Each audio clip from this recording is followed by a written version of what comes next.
Well, folks, it's that time of year again. It's springtime. Everything's in bloom. The protests are about to start. And yes, we have the Oscars. Exactly. Now, if you missed the 93rd Oscars, you didn't miss much.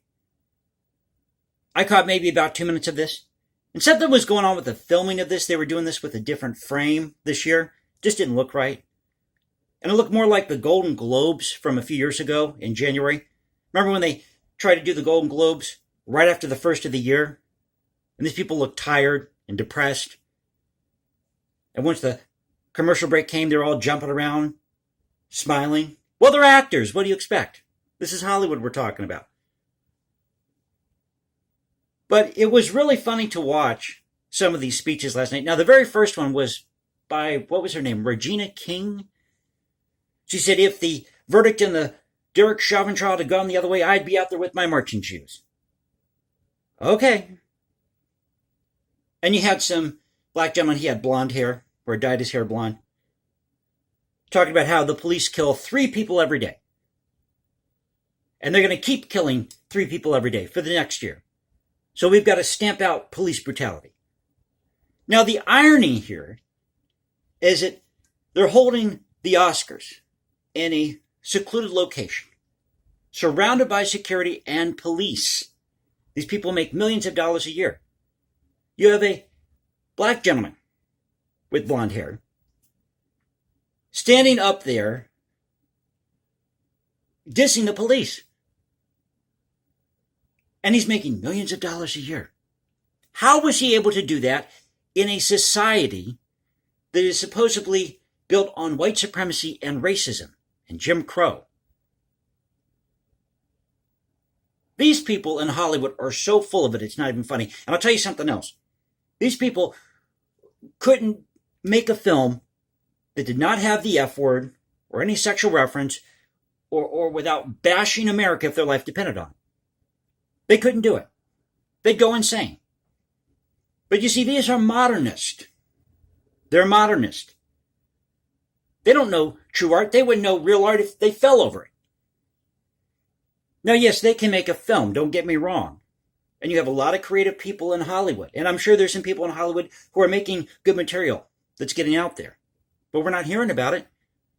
Now, the dirty little secret about Hollywood is that when you see the Academy Awards, a lot of these movies are actually projects that people were working on, let's say 4, 5, 6 years ago.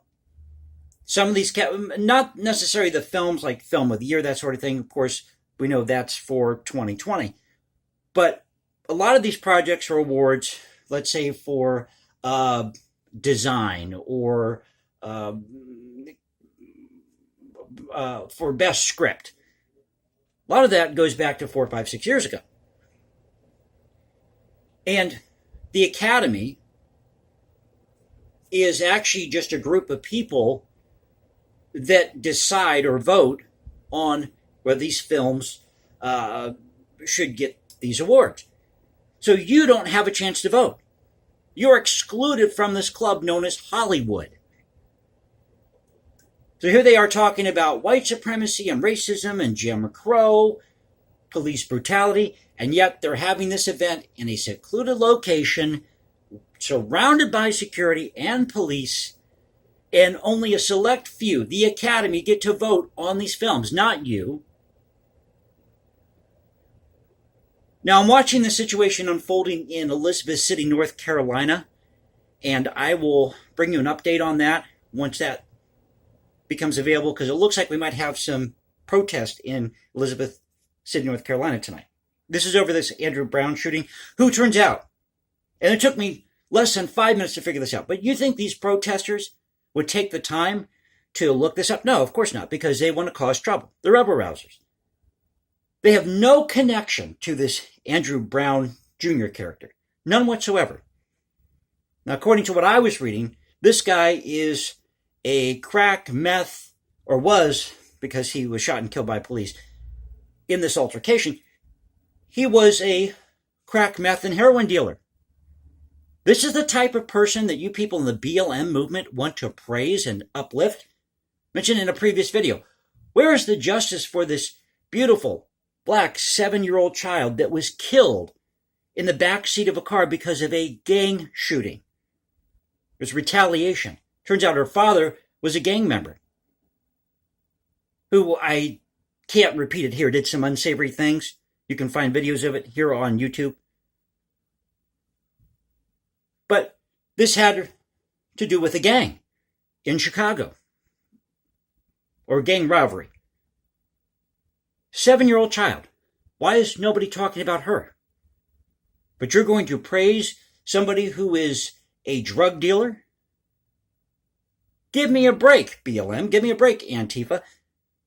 You know, people are getting tired of this mess. They're just getting tired of it.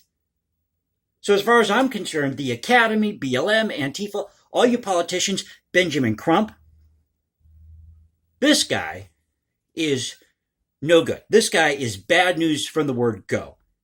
He's involved in every single one of these cases. Ever notice that?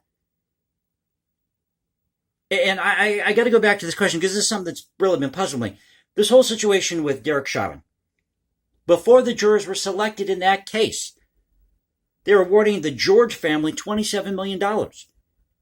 And I can guarantee you that George Floyd was the type of family member that screwed everybody over. Guarantee. And I saw something on YouTube last night. It was, who was George Floyd?